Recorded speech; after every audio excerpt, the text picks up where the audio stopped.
So Okay. I'm Ryan Cusick with iHorror.com, and I'm here with Eileen Dietz.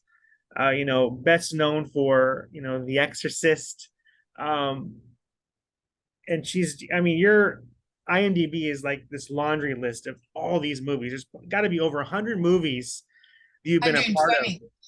120. See, I was close. Where did all of this begin for you?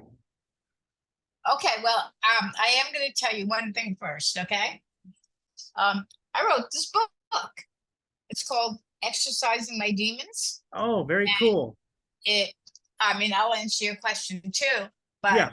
not only will it tell you everything about the Exorcist that you ever want to know from somebody who is there, the beginning of the book is biographical. And it'll tell you how this little flat-chested, buck-toothed little girl, small, said she wanted to be an actress when I was 7. And everybody said, yeah, right. Uh-huh. Twiggy came before me, if people remember Twiggy. But before that was Jane Mansfield and Bridget Bardot and all those people. And there was little flat-chested me. But I want to be an actress. They said, you're not pretty enough, you're not big enough, blah, blah, blah. And so I learned to ignore negativity in my life. That's part of the beginning of the book, is if you have a dream, no matter what it is, if you want to run a wardrobe place or do makeup or have a family or open, whatever your dreams are, as well as being an actress, keep them. And if you're around negativity, don't talk about it, because negativity seems to be stronger than positivity. So my sister, who writes books, her name is Denise Dietz, said if you drop a dream, it breaks. And you have to just hold on to it and want it so bad. Now, if you want to act, you have to want it so badly that you almost give up everything else in your life. So it tells how I became an actress. There's some very funny stories and some very sad stories. I had my Me Too episode in my first summer stock. And then my book tells stories from The Exorcist, like how we shot the masturbation scene, which is funny. So that's my book. But to answer your question, yeah, I wanted to be an actress ever since I was 7 years old. And it was my close guarded secret. And when I was 16 or 17, I decided I would apply for summer stock. I didn't know how. So I just took pictures of me with an old Kodak camera. And then my parents said I couldn't go because they were afraid about my, sexual health, which happened anyway, but I was old enough. Anyway, so it tells very funny stories about that. And I was literally out on the streets all the time looking for work. And that sounds funny, doesn't it? Looking for acting work. And, it was like a full-time job. And I would work like as a waitress until I got a job. And then when I got a job, I quit the job. Yeah.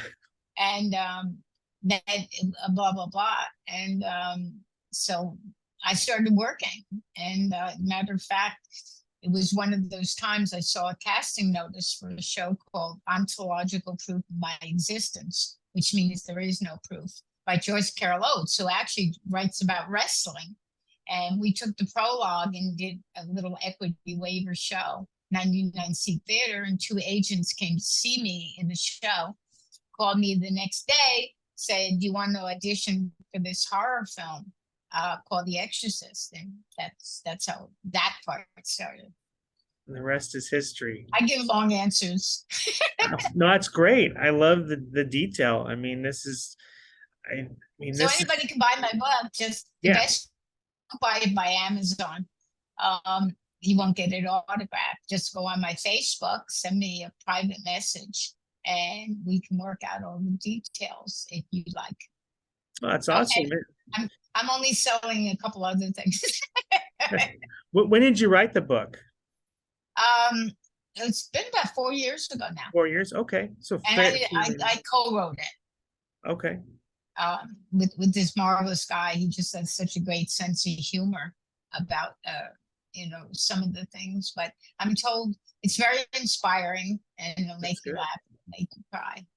No, I'm definitely going to check it out. I promise you that. And I'm great that you mentioned that, because being in the horror community, I mean, I saw you posing with the book in one of the pictures with your producer and your director, and I put that in my last article, but I didn't really put two and two together until you told me. So that is great. I can't, yeah, I will definitely check it out. And I'll put in the description and everything so everybody else can check it out as well. Okay, as long as we're just doing the information part of this. Yeah. This is Pazuzu, who's dressed for Christmas. It's never too early for Christmas. And I sell them. Oh, really? Okay. Yeah. And the same way, go to my Facebook. I mean, this is what Pazuzu really looks like. Yeah. I was selling him for Christmas because I played Pazuzu. So I sell those, and I sell scripts, original scripts. Oh, really? Okay. Just Pazuzu heads. And you can go to my webpage. Don't order off my webpage because it's not set up for that. But, Okay.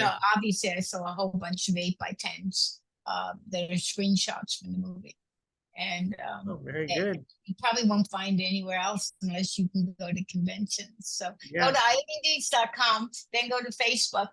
And if you do this offer right now, we will sounds like an infomercial, doesn't it? It does. Yeah, that's great. That's the end of that. And what's your next convention you'll be at that people can go and visit? Well, I'm doing a private screening in Phoenix at a place called Asylum Records. A big, huge record store that has records from albums from way in the past up till now. It's an amazing record store, and he loves having horror people come in, and others actually. So I'm doing that, and then I'm doing Days of the Dead, where I met you in Los Angeles, but we're doing it in Houston. Oh, that'll be fun. And then I'll be doing Indiana and Las Vegas and Chicago with them. And I'm doing a show that you asked at the end of October. Actually, it's in Niagara Falls. Oh, nice. So I'm going up there. I'm really, I'm so grateful. I mean, I'm so grateful that I get to do this, especially during the strike. Yeah, definitely. And you're getting around. I mean, you definitely are traveling. So that's called Frightmare in the Falls. That's right. I have heard of that one. Near Buffalo. And I've never done it before, but I understand it's a great convention. So I'll bring all that stuff there, plus T-shirts and beanies. I have a little store that I open up. So actors they just come with photographs, 8x10s, and I come with the big suitcase. But people seem to enjoy it. No, that's great. Those are little tokens. I mean, there's stuff that's so original. You're not going to find it, anywhere else. You can't find that Pazuzu. You can find this little Pazuzu statue online. It's about that big. Yeah. And it's not quite the same thing, and it's not quite as good. The one I have is what they used in the. And is someone making those for you? Or is that something that you do? Oh, nice. Very good. A wonderful FX artist named Jeff Farley. I'll give him some give him some love. Give him some love. But I've gone through 3 people. And the middle person was a wonderful FX artist named Larry Bones. And he's finding investors for a movie called The Dark World of Oz, which is our Dorothy character gets shot in an accident. She wakes up in the middle of these terrible dreams, and the Scarecrow and the Tin Man and the Cowardly Lion are all monsters, as are the Munchkins, and everybody's monsters trying to get her. And I play Auntie M, who's a child abuser. So look for that, guys, because there's a trailer, a teaser trailer on YouTube, and it's called The Dark World of Oz. Oh, definitely. I'll link that in as well, so everybody can check it out, and I'll definitely check it out too. I haven't heard of that one yet. So they were originally made by a man named Richard Pearson, who lives up in Denver. and then he got really, really busy. So Larry Bones did them, and he got really, really busy. So now Jeff Farley does. Yeah. And I also have heads that are about that big, which is a replica of the heads they find at the beginning of the movie. The movie, yeah. Ooh, that is cool. All prices will be discussed online. Yeah, that definitely, and that's something that every Exorcist fan needs. Telling you. I agree. And they actually make great Christmas presents, strangely enough. Yeah. You know? So, yeah, and like you can dress them up for Christmas too, just like you did. I know you can have a ball with them, and some people say that they're like gargoyles, and they'll guard your house, and they're also, legend has it that they're very good for pregnant women. That they're not necessarily scary. It's a great baby shower gift. And then so your new movie, Night of the Caregiver, is out on Tubi. So there's no excuse. It's not on Tubi yet. It's just on VOD, isn't it? No, it just came out on Tubi, I think a day or two ago. The graveyard of indie films. So there's no excuse for anybody not to go check out this movie because it's on Tubi and it's for free. And in October, it'll be everywhere else. Yeah. We're having the official opening in October in Arizona. Oh, really? The fact the distributor released the VOD and interviews now was a surprise to everybody, because Alexander, who you spoke to on show, they're doing this. Yeah, they tell you they're doing the third part of the Rio Bravo. Yes. And that was going to come first, but then this all happened, and then they're doing a big premiere in October. So then it'll be on all streaming platforms. I did not know it was on Tubi. I thought you just had to go to VOD. Yeah, I didn't know it was going to be released, and Alexander sent me a message saying it's on Tubi, and then I checked last night, and sure enough, it was there. I was like, "Oh, this is great!" I didn't expect it that soon. But you had seen it before that, right? Yes, yeah, I have. So what do you think about it? It was good. You know, when I was talking with Alexander, I was telling him that the story, it's kind of unnerving. You know, you have a stranger come into your home, and they're in your space, and it's just like the whole concept, just that alone was kind of just eerie in itself. And then you add the supernatural element into it, and I didn't know which direction it was going. I didn't know. I don't want to give spoilers away, but I didn't know if you were going to be good, bad, where to place you, because you play someone that is so lovable and just so kind, and then you have the caretaker comes in, and I'm like, she has the easiest job because you require nothing. You don't want, anything.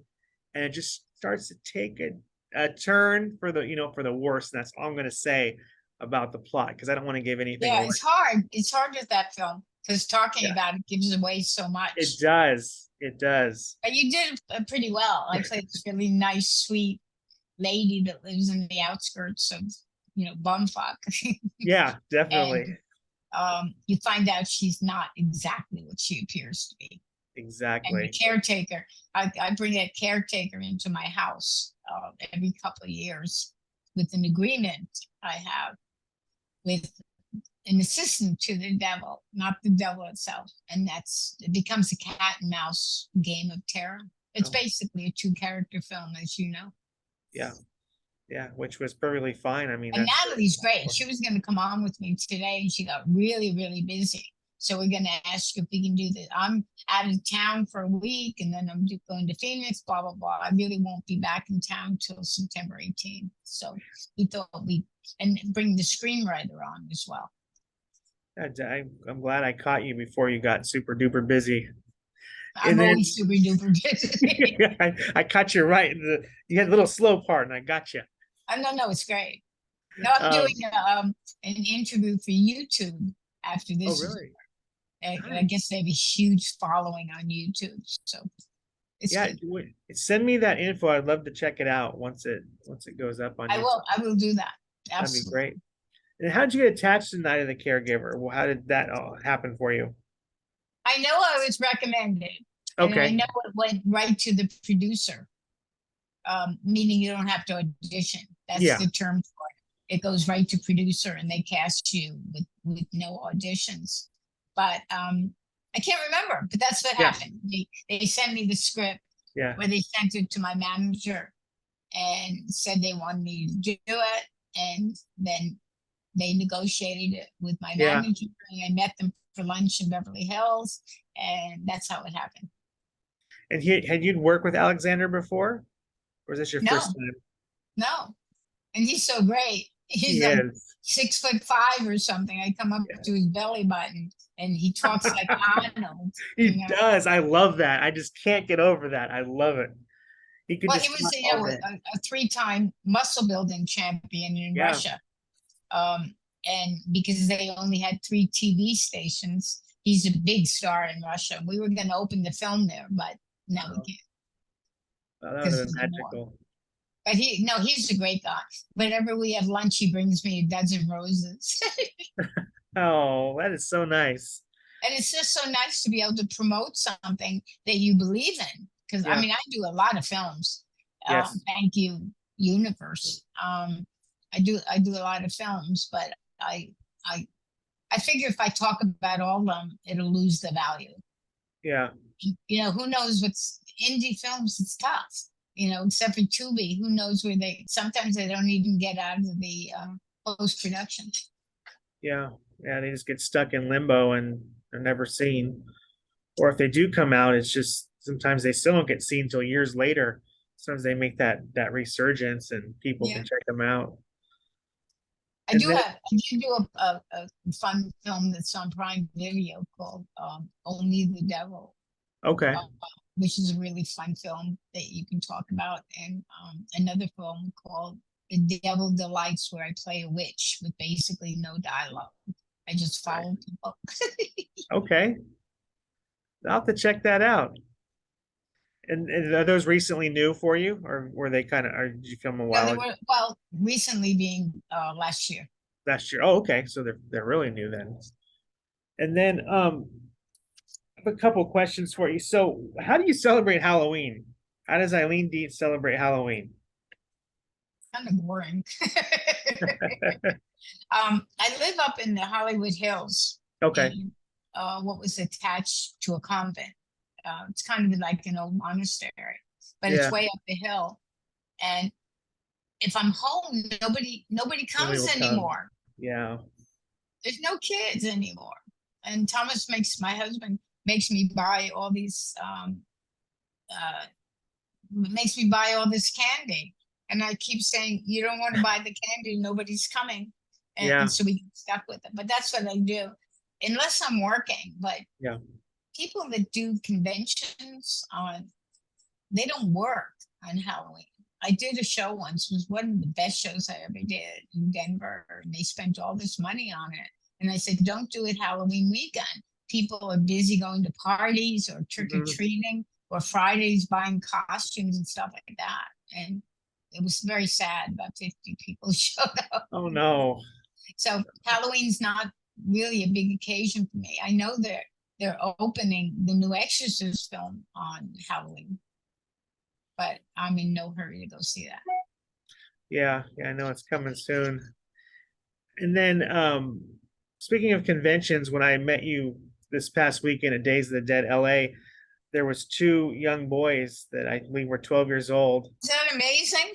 That was amazing. They came up to you and genuinely they called out your name and they knew exactly who you were and they were so ecstatic that they knew exactly who you played, Pazuzu, and I could not believe it. And that must have been a glorious moment for you. Oh, it was fabulous, but it was also a little embarrassing because they were very loud and then they were in the No, middle of the convention and just they literally were squealing. their voices, yeah, were Oh, screeching. it's like the Exorcist is over, and then mom, come here, and then Yeah, that whole thing. We took some pictures because I wasn't working at the convention. It yeah, was really nice. I could just walk around and say hello to people. yeah. And try not And try say not hello to to get your recognized. client, by the way. What was that? Said hello to your client. Yes, Charles. Who's a great guy. He's He just so much is. fun. Yeah, he is wonderful. He was a ball. We had a great time. Um, are you working on anything else right now? Um, let's see. I just did a short film last week. last Saturday, and that was fun. Except I play an AI character, and I knew I Okay. was going to say A1, and I did. They- Everybody said it's steak sauce. So that I have another film coming up. I See You Deadly. That's they're waiting for the strike to be over. yeah, yeah. And So hopefully that ends soon. and then we'll shoot the western for Alexander and Joe, the director. We're going to shoot that probably somewhere in the fall. And is that the third movie? Yeah, Okay.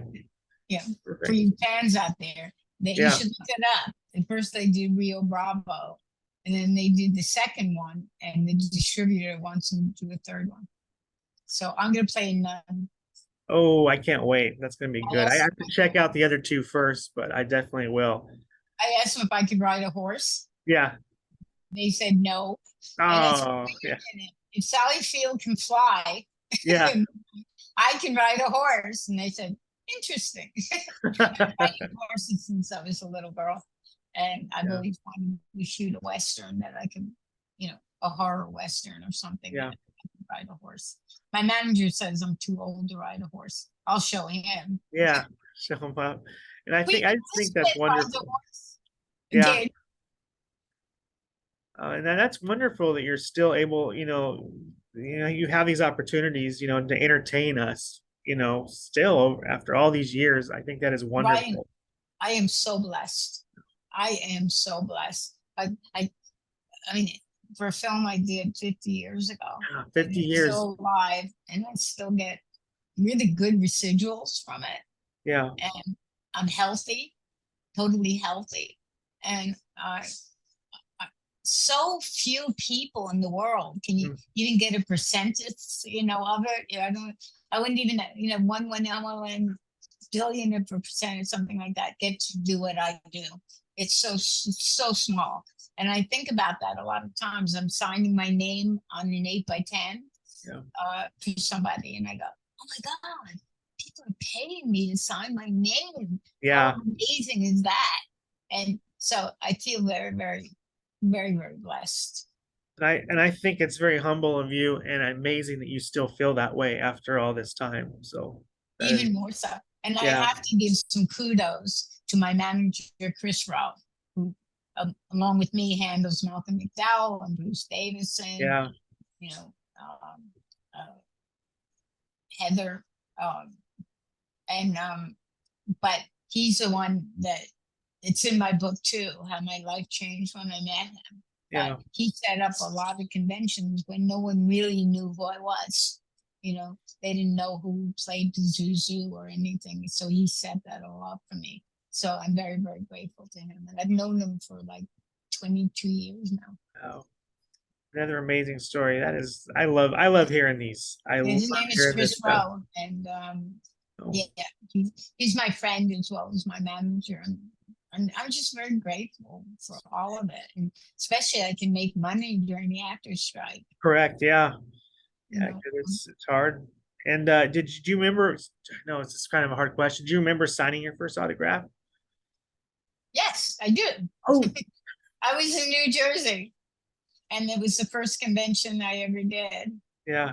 And it was pretty amazing. And that was the first one. And I looked around and realized what was happening and what everybody was doing and stuff like that. And the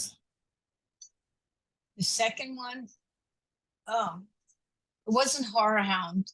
Horror, gosh, Horror 5, was it? It was done by a man named Mike Roden. And I remember because I was right between Bill Moseley and Dee Wallace. And both of them are friends. I mean, Dee was the one who introduced me to Chris. So I've known him for a long, long time. And they had these long lines that, and I was kind of in the middle going, hi, like that.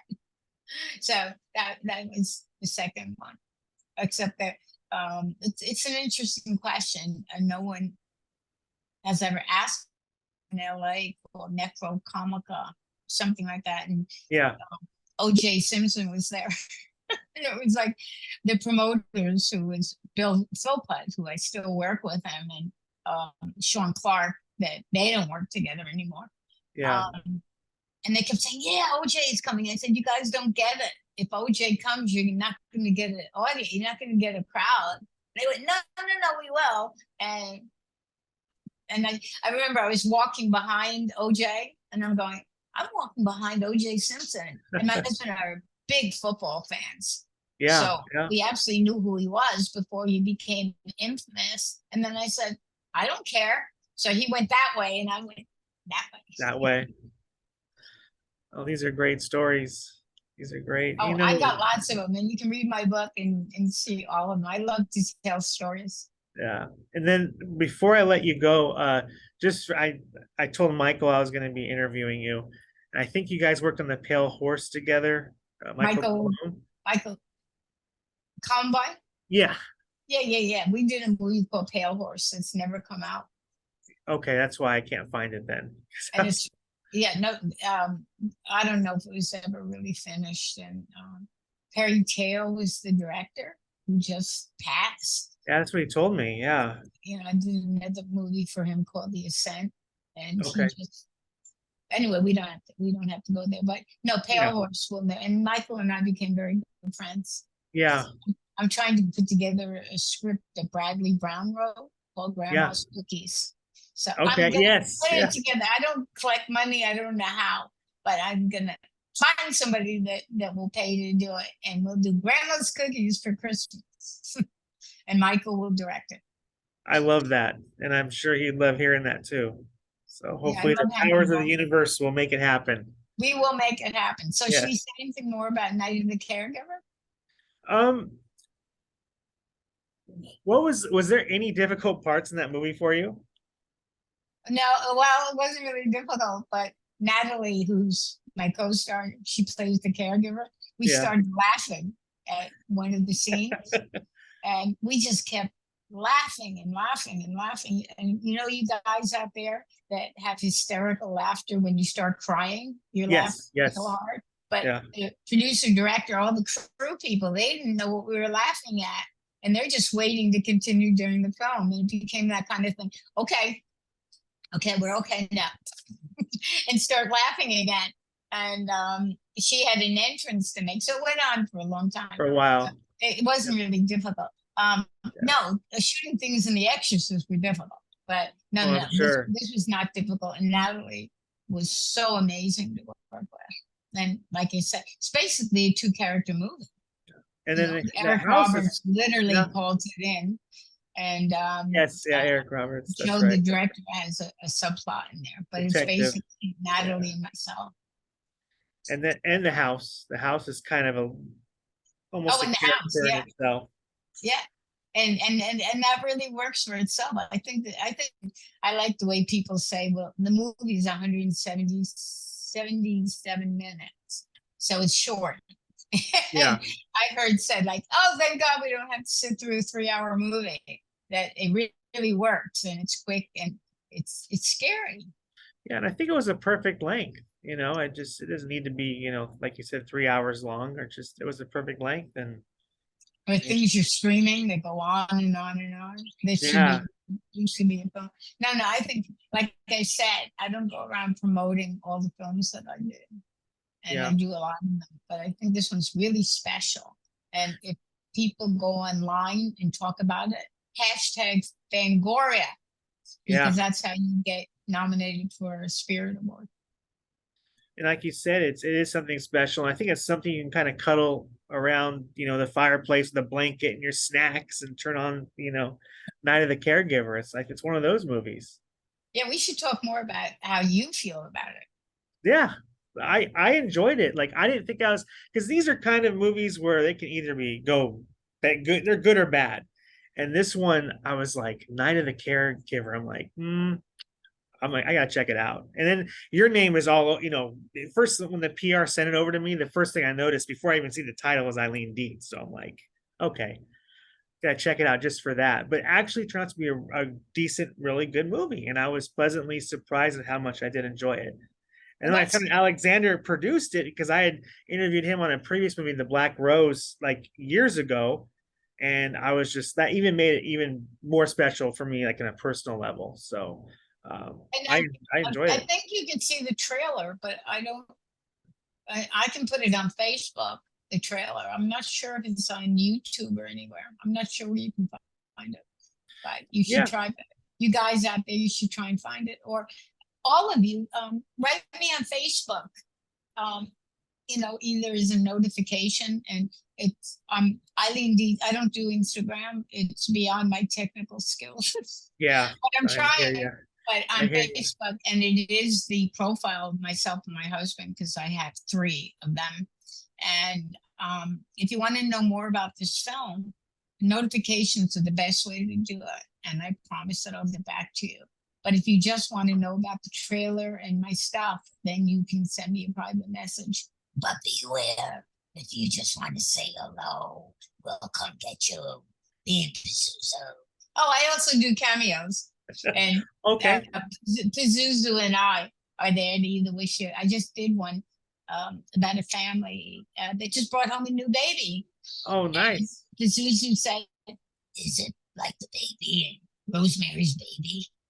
That baby's almost as scary as I am." So I hope they liked it. It was like, but that's what I do. So you can also check Cameo if you want to, if you have a special occasion or you just want to say hello or absolutely happy Halloween. Oh, definitely. That'll be a lot of fun. Yeah, Yeah. Cameo is where it's at.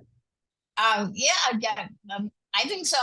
And people just absolutely love it. I hope this doesn't sound like it is a big commercial for me. You know what though? I never thought years ago I'd be talking to Eileen Dietz. I mean, talking to you, and it's great that there's all these tools we have now, and for you to have to connect to your fans. So why not use all these platforms to get it out there? So I think it's wonderful. I think it's great. It And I is. thank you for having me here. And Oh, thank you. go to your lean to your left.